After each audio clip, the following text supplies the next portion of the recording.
Oh, you hear. Well, let's talk about stormwater repairs. Everybody asks, what happens when it rains and where does the water go? The city has approximately 30 miles of stormwater piping in the ground and over 1,000 street storm inlets. Due to the increased stormwater structural failures and the aging of the systems, the city wanted to undertake a more proactive approach.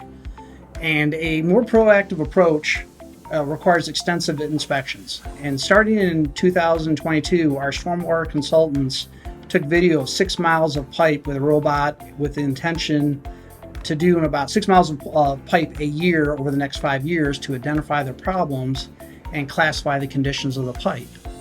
The city has spent about $5 million already over the last 5 years trying to do repairs and currently has about $10 million in identified work in the coming years that are prioritized. We have been rehabilitating the pipe in the ground by lining and spraying in place concrete that will extend the life of the pipe by 50 plus years and will be far cheaper than total replacement of underground pipes.